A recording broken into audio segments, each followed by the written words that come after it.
The year 1485 dawned over a fractured England, a kingdom weary from decades of dynastic strife. The Wars of the Roses, a brutal conflict between the House of Lancaster and the House of York, had bled the nobility dry. King Richard III, the Yorkist monarch, sat upon a throne secured by controversy and bloodshed. His claim was shadowed by the disappearance of his nephews, the princes in the Tower. Across the English Channel, a challenger watched and waited. Henry Tudor, the Lancastrian heir, had lived in exile for 14 long years. He was a man of patience and political cunning, gathering support for his audacious gamble. With French funds and a small army of mercenaries, Henry prepared to cross the sea. His force was modest, a mere 2,000 men against the might of a royal army. On August 7th, Henry Tudor's fleet landed at Mill Bay in Pembrokeshire, Wales, Dundee. He had returned to the land of his birth, hoping to rally the Welsh to his cause. The Welsh, remembering their own prophecies of a returning hero, began to flock to his banner. News of the invasion traveled swiftly to King Richard in Nottingham. Richard, ever a man of action, did not underestimate the threat. He issued summons for his loyal lords to assemble their forces with all speed. The great lords of England were now forced to choose a side.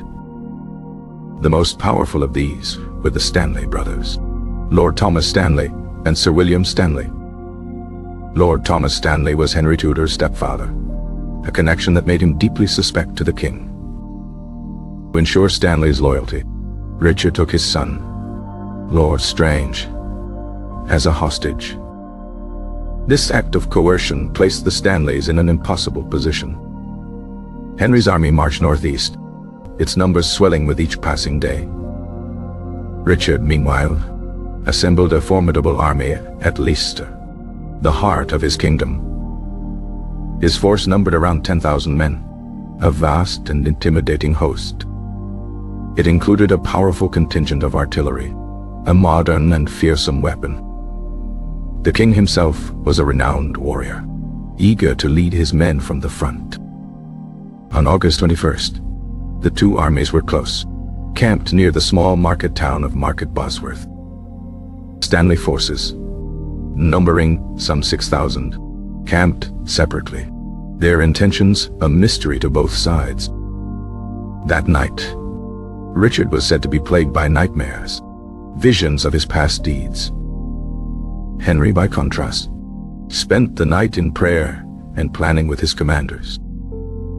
The morning of August 22nd arrived, gray and overcast. The battlefield was a stretch of open ground bordered by a large marsh. Richard's army took up a superior position on Ambion Hill, giving them a significant advantage. Henry's smaller force advanced onto the plain below, facing an uphill battle. The experienced Earl of Oxford commanded Henry's vanguard. Richard's vanguard was led by the Duke of Norfolk, a staunch loyalist. The battle began with a deafening roar from Richard's cannons. A shower of arrows from both sides darkened the sky. The Earl of Oxford, wary of the marsh and the enemy's high ground, made a clever tactical move. He swung his troops to the right, hugging the edge of the marsh to attack the Yorkist flank. The Duke of Norfolk's men moved to intercept, and the two vanguards clashed with ferocious intensity. The fighting was a brutal, grinding affair of steel and flesh. For what seemed like an eternity, neither side could gain an advantage. In the fierce fighting, the Duke of Norfolk was struck down and killed. Richard, watching from his vantage point, saw his vanguard begin to waver. He sent a message to Lord Stanley, demanding he commit his forces or his son would be executed. Stanley's reply was chillingly ambiguous. "Sire, I have other sons." At the rear of Richard's army, the Earl of Northumberland's large contingent remained inexplicably stationary. Their inaction was a silent, devastating betrayal. The royal army was now effectively hamstrung, its numerical superiority negated. It was then that Richard saw it, a small group of horsemen across the field. It was Henry Tudor, moving with only his personal bodyguard. In that moment, Richard saw a chance to end the war with a single, decisive charge.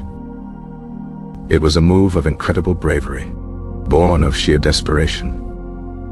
He gathered his household knights, his most loyal companions, for the attack. With a cry of, "For York," he spurred his horse and charged down the hill. The charge was terrifyingly fast and brutally effective. Richard fought like a man possessed, cutting a path towards his rival. He personally struck down Henry's giant standard-bearer, Sir William Brandon. The Red Dragon of Wales faltered and fell into the mud. Richard was now within a sword's length of Henry Tudor himself. Henry's bodyguards desperately formed a protective circle around him. The fate of England hung by a thread in that small, violent clash. It was at this critical juncture that Sir William Stanley finally made his move. Seeing the king isolated and vulnerable, he charged his fresh troops into the fray. They did not attack Henry's forces. They attacked the king.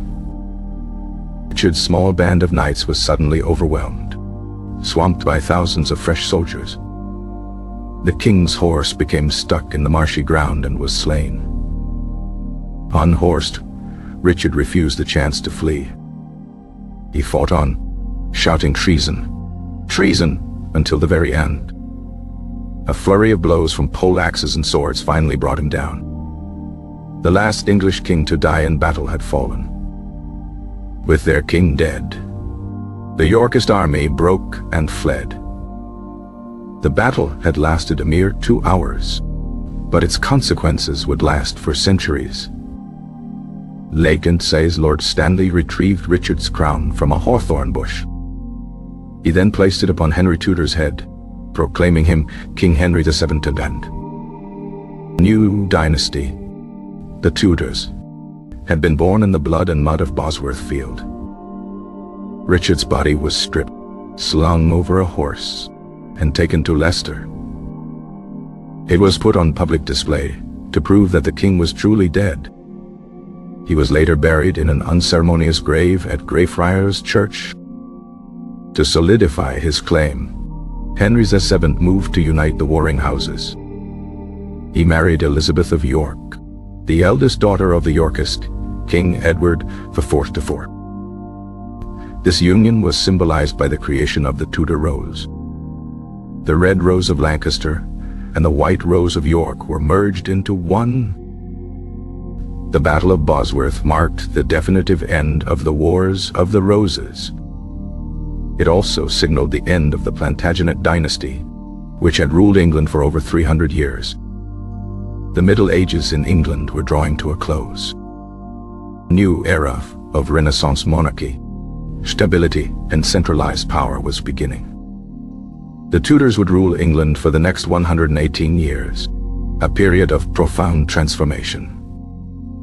The echoes of that short, brutal battle in a Leicestershire field would shape the future of a nation.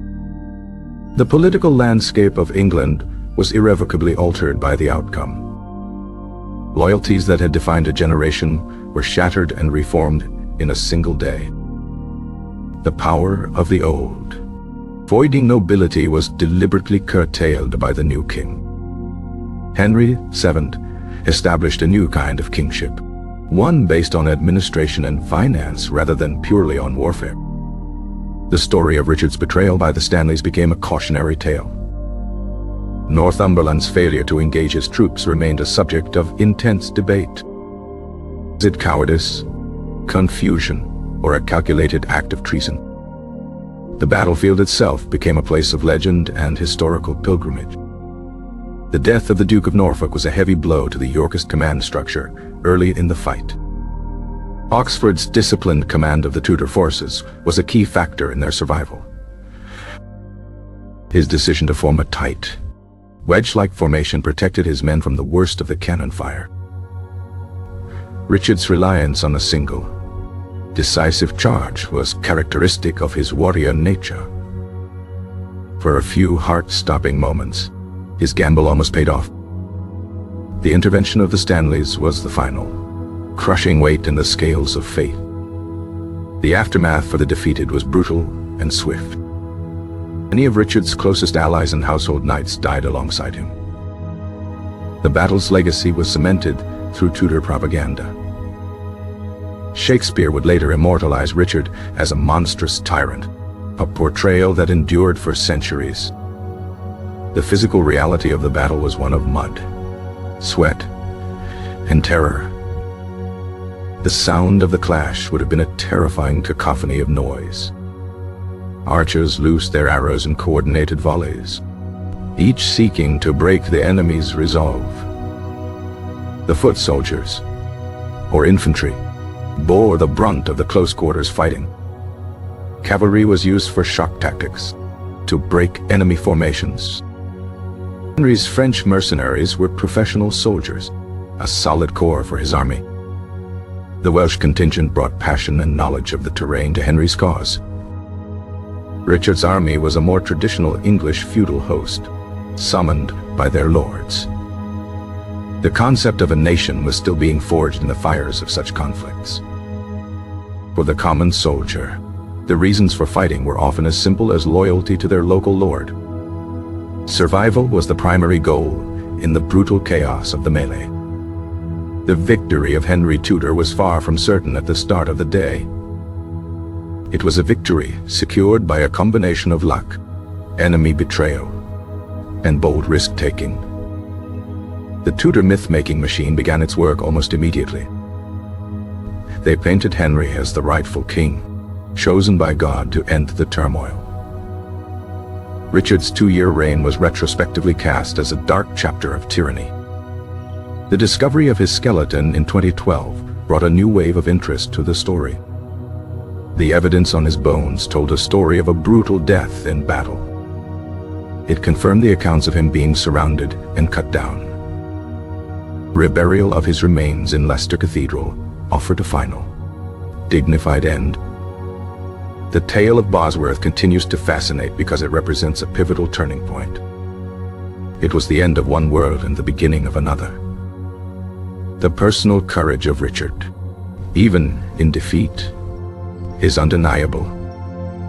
The political astuteness of Henry, even with a weaker hand, is equally clear. The Stanley brothers played the most dangerous game of all and emerged as kingmakers. Their actions highlight the fluid and treacherous nature of late medieval politics. The battle was a microcosm of the entire war, brutal, personal, and decided by shifting loyalties. The age of chivalry was dying, replaced by a more pragmatic and ruthless approach to power. Henry VII's reign would be marked by stability, but also by paranoia and financial extraction. He would face several more Yorkist pretenders, but none would shake his throne. The foundation he laid at Bosworth was strong enough to build a dynasty upon.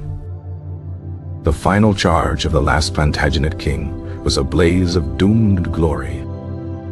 His death cry of treason echoed the bitter reality of his defeat. The field fell silent as the last of the fighting died away. A New England began to take shape from the wreckage of the old.